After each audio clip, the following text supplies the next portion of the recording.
So this story, I think, is interesting from a propaganda perspective.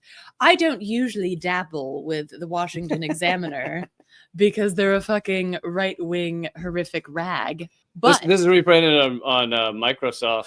On MSN. I'm surprised what got it to shut down? I'm surprised it even functions. I'm surprised we can read it. Oh, they wouldn't want to take away your access to Washington Examiner. That's true. They might take away your heart monitor and your trip to Cancun, but they don't want to take away your Washington. I'm trying to remember. Washington Examiner is that far right-wing Washington, D.C. newspaper? Yeah. Yeah. Okay. Oh, this is good. Okay. So Reuters released a report. This was in early July that basically said Biden is now deporting more people than Trump. And it includes comments from Biden like this one. Today, I'm announcing actions to bar migrants who cross our southern border unlawfully from receiving asylum. And this is something that that I also covered on Project Censored. And there's a great article by Natasha Leonard in The Intercept that talks about the history of Democrats at the border, including the fact that the border was militarized initially under Clinton after he passed NAFTA, because he knew that what was going to happen with the passage of NAFTA was going to cause a lot of destitution and oppression and pain in Mexico. And so he wanted to make sure that those people wouldn't come seeking help from the United States who created this oppression. So that's a little bit of the backstory. And of course, Biden has continued to militarize the border. And then he released It's given more money to DHS than Trump did. Yeah. And then he released back in early June, he released this announcement that basically said that he was shutting down the border to asylum seekers, essentially. And then Reuters comes out with this headline that says that Biden is now deporting more people than Trump. And it's just so yummy. Okay. And then the Washington Examiner. So let me just, before we say what they said, this is kind of upsetting. Liberals want to ignore this because they don't want to believe it's true. And then it's kind of upsetting to the right wing because they want to say, no, Biden has open borders, right? If you turn on Fox News over the past 3 years, it is just open borders bonanza. There's just a bunch of commies at the border fucking each other. There's just a ticker that says open borders, open borders, open borders. They just call it Biden. You see interviews with Tulsi Gabbard going, I can't believe he's just opened the border. And like, that's it. That's all they're saying. So this article by Reuters and this reality is very upsetting to the right wing too. So it's kind of upsetting to both sides.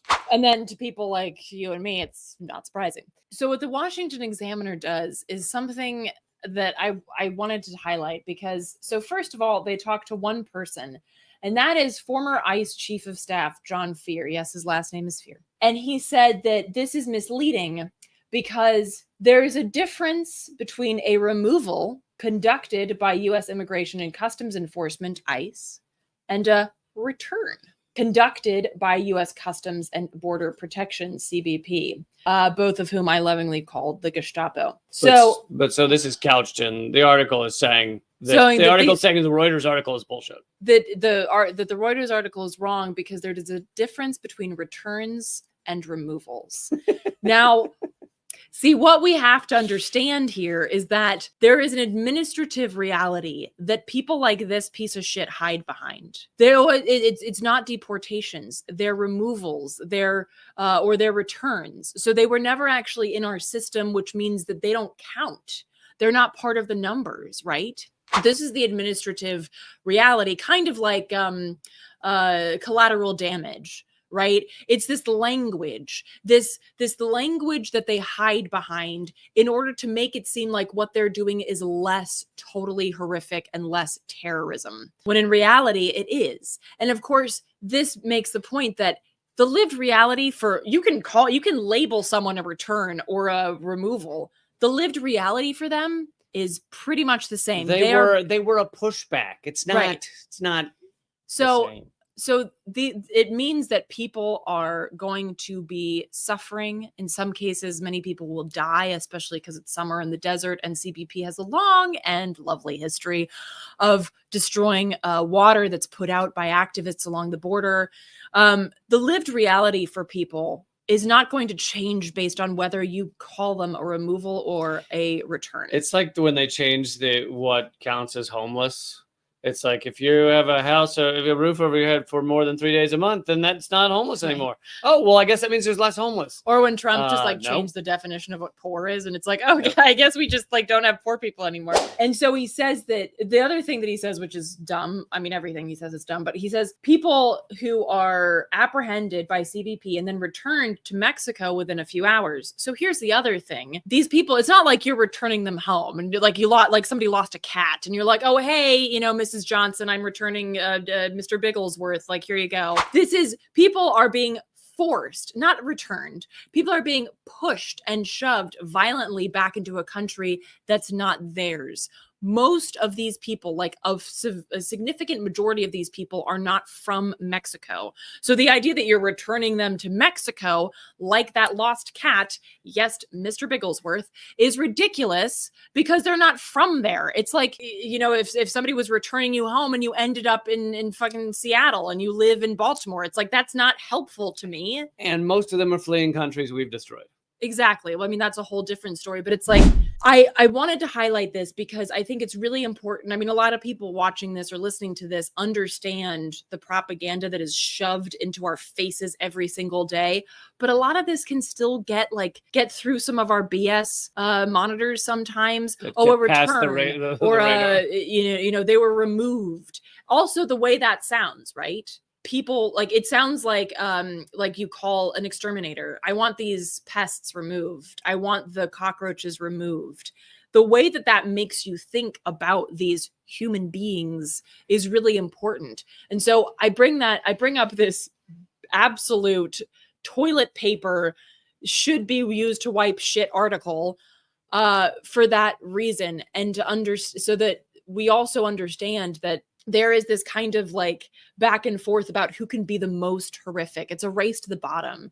Biden wants to show that he can be the biggest terrorist at the border and in Israel. And Trump is eager to show again how much of a terrorist he can be at the border and in Gaza. So there is no legitimate difference. There is no legitimate difference in the lives of the people at the border who are being oppressed and torn apart from their families. There's no lived experience that is different between red MAGA and blue MAGA. It's all bullshit and it's all a farce. And there's just one more thing that I want to point out. When Biden came up, Thank you. When Biden came up with this announcement that he was going to stop asylum seekers at the border, he tweeted out, "There's one thing that I won't do. I won't separate families." But here's the thing. You can say that and it sounds really good, but you are, because as part of this administrative policy, unaccompanied minors can still seek asylum. So what does that mean? That means, and I spoke to someone who had seen this happen at the border in real time, a mother hugging her kid and pushing them through the border so that they would be picked up by CBP as an unaccompanied minor, because if she went with them, they'd be pushed back. So you are fucking splitting up families, you absolute piece of shit. And you're well aware, well, you might not even know what planet you're on, but the people around you know that shit, which is why, again, I think it's so important to highlight that the Republicans are oftentimes more open and honest about the shit that they want to do. They're like, yeah, I'm a monster. Fucking come at me, bro. But the Democrats are like, we really care about you and we're not going to separate families. And we really want to minimize civilian casualties in Gaza. But then they do the same shit. And often, just like Reuters pointed out correctly, actually, that they do it better. They do it better. So I think that it's really, really important to highlight that. And again, thank you for coming to my TED Talk.